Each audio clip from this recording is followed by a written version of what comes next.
Hi everyone, it's Penny Black and Jill Foster here with another PB&J card class. And can you believe it? We're already to video number 5 out of our 12 days of Christmas card making featuring stash busting sketches. And quick before we begin, in case you're new here, when I refer to stash, I mean products you already own, use, and love. Products you've purchased but haven't used yet, or products you purchase after watching them use and you really want to be sure that you actually use them. So, stash busting to me is breaking through any barriers to using your stash, to using those supplies so that you can really enjoy your stuff and your hobby. And so for me, sketches are a great way to do some stash busting because they give you a starting off point, they limit your choices, and they give a home for those items in your stash that you've purchased and you want to use. And when I do stash busting, I like to do it with 2 boxes. These are just old photo boxes, and one is what I consider my sketch box. So using the sketches that I'm sharing with you throughout these videos, I pre-prepped these, cut down the cardstock, and put them into envelopes, about 3 to 4 cards prepped in each of just the base sketch.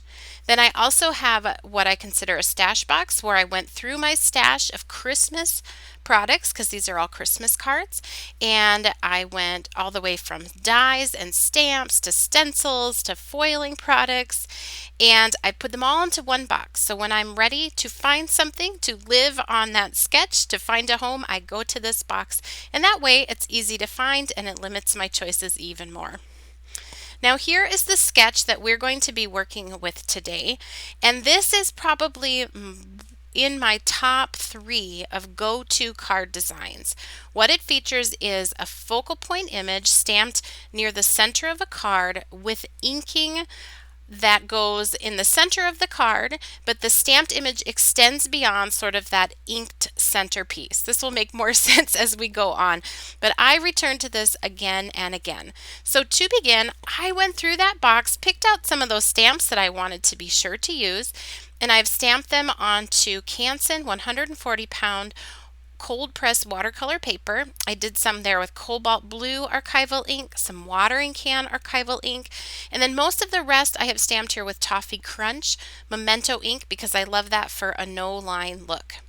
Then if there's any little details that I wanted to be black, like the bird's eyes like I'm doing here, I used a small tip PITT artist pen that is waterproof to color those in. So after I did all of my stamping, this is what I have. It's a mix of some 5x7 cards. These ones here I just showed you, these 3 are 5x7, and the rest are standard A2 size cards, 4 1/4 by 5.5 inches.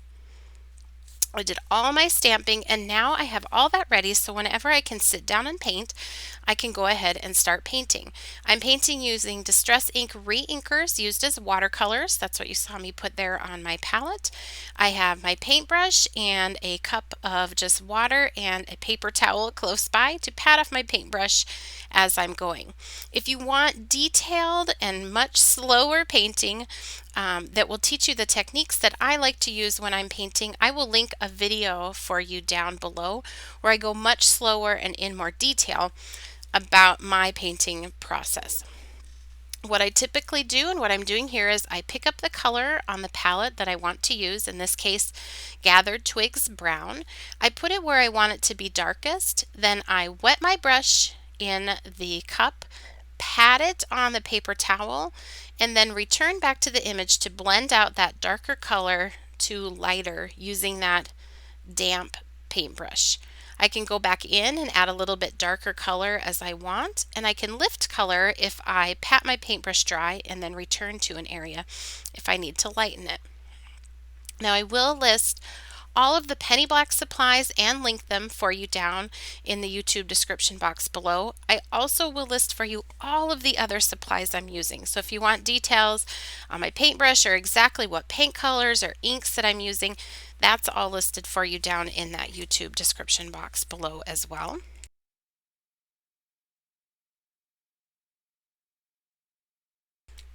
I really love this sketch in particular because it is so great for stash busting. You have those images that you get because you just Love them. They're so beautiful, just like this one. But sometimes it's just hard to know how to feature them on the card. And this way, you can so easily feature them. You just need to get them stamped. That's why I like to work sort of in batches and stamp several at one time, so that whenever I have a chance, I can sit down and paint them. And then using this sketch and these stencils that I'm going to show you here in a little bit, you can very easily finish them off and make them look like complete beautiful cards. So I finished my birds here, and now I'm going to paint the leaves. I'm adding some Evergreen Bough Distress ink near where the leaf sort of gets closest to the stem or the wreath part. Blending that out with water towards the edge. And then I'm also going to go in and drop just a little bit of Forest Moss Distress ink up at the top. It's still wet, so it's going to kind of blend and bleed and mix with that Evergreen Bough. And I know I mentioned it in another video, but this is one of my favorite combinations for Christmas greenery, is that Evergreen Bough with the Forest Moss Distress ink.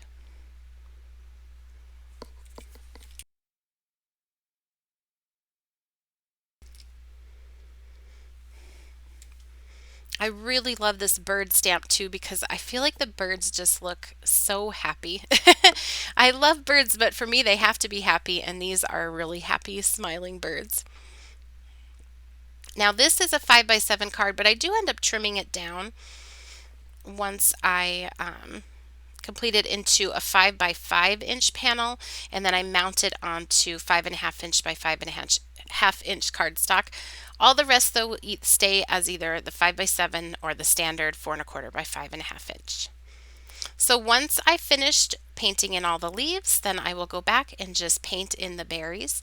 Now if you don't want to do any shading on all these little berries here, you can keep it real simple, and what I do is I just paint them a solid color, so you can see it's quick to color that in, and then I will just add another solid color in a different color around them, and that will give that enough variation. And I love adding just a touch of that yellow too. It's just something a little bit different and cheerful.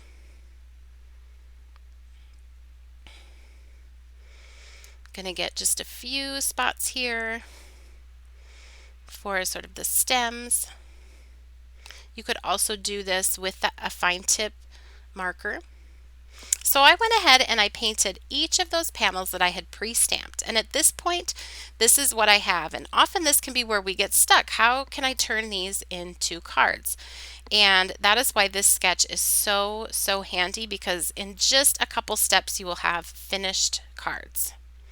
So Penny Block has a new set of stencils called Background Basics. So every stencil that I'm using today, along with many more, are included in one set.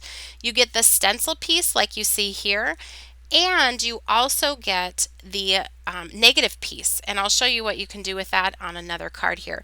But the most basic application and how I love to use them is, this is a 5x7 stencil. I apply it to my card, just use a little bit of painter's tape, and I am using my ink blending tool with a foam pad. I'm starting on the edge of the stencil and then just working my way onto that background. Now you do want to be sure that your paint is completely dry, so you aren't smearing it.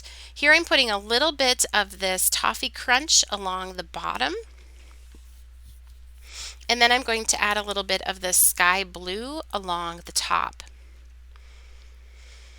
And you'll see that part of the image does extend beyond where I'm stenciling, and that will add to the effect. I tried not to go directly over anything large, like over any of the birds, and look, when you remove that stencil, now the card looks complete. I'm going to do the same thing here. This is a 4.25 by 5.5 inch size card. So in this stencil, this Background Basics, you get sizes for standard size cards and 5x7. And if you don't do 5x7, I will show you how you can use a 5x7 stencil on a non 5x7 card. So just hang on for that. Here I just used that Toffee Crunch ink, applied it around the edge, and again, instantly now this card looks very complete. It grounds that image and it just elevates it, and you have this great one-layer card too. Here is another one of those standard size 4¼ by 5½ inch stencils. But you can see it leaves a little bit smaller border, but I still have the image extending beyond the edge of that stencil, which adds a lot. Now there's tons of techniques you can do with these. You could leave that stencil on and do some like light tone on tone background stamping. That would be really beautiful. You can layer the inside piece or the negative piece on top and then ink around the outer edge. So there's just lots of things you can do. But I really wanted to just show you the simplest way and the way that I really love to use these. I used to use like masking tape around the edge to do this, and it was kind of time consuming, or sometimes the tape would peel up part of the paper. And now with these stencils, it's just so perfect because it's really, really easy to do. So here I'm going to take, like I said, one of those inner pieces. I put a little bit of double-sided tape and I'm patting it onto my sweatshirt just to get rid of some of the sticky. And I am going to just press that right wherever I want it on my card. I did trim this. I do see now I did trim this down into a almost a square size card. And I'm putting the ink around the outside of this. So again, you can see I thought maybe I'll just do it on the top, but I decided to also add it on the bottom.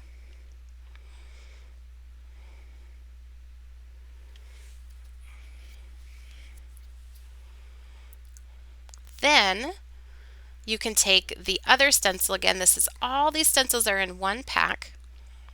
See how that fits right inside? Put it on top, back onto the card. And then I'm just holding that with my hand, and I'm going to put just a little bit of this Evergreen Bough ink along the bottom. And look at that. It's so easy and adds so much. Here's another one of the standard size cards, 4¼ by 5½ inches. And we also have stencils with the circular element. So make sure you go take a look at this set if you're into these stencils. It'll show you everything that's included. I'll link it for you down below. Here I'm going to use the Toffee Crunch ink along the top part of this.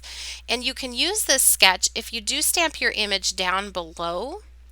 You can use it as a place to add your sentiment and have it look nice and grounded. So I'm just going to ink that up above. It also would be fun to do that as like a moon, and you could stamp like a Santa image going across. Now this is a 5 by 7 stencil, but I'm doing it on a 5 by 5 card. So I'm going to first just ink on the top part. Make sure I get it on there.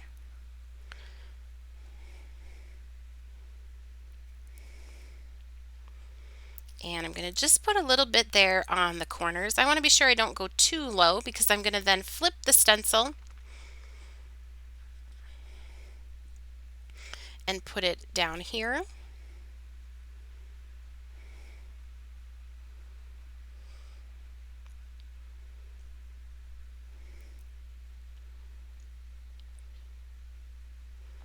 And apply the ink. And then when you remove that, you can see that you get a totally different look, and you can use that on a different size card.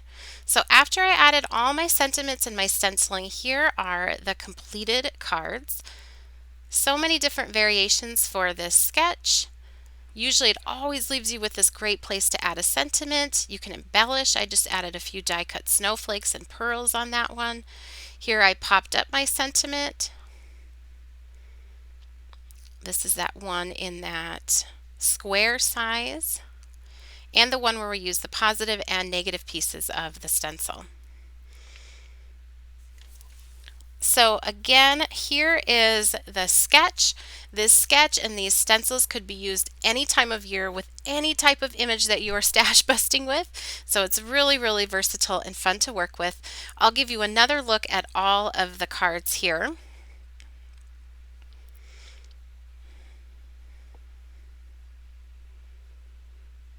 And if you enjoyed today's video, please be sure to subscribe to our channel. You can also connect with Penny Black on Facebook, Instagram, Pinterest, as well as our website and our blog. I'll link all of those for you down in the YouTube description box below. And let me know, do you think that you might see yourself using some stencils and this sketch on future cards when you are stash busting? Thanks for watching and happy stamping!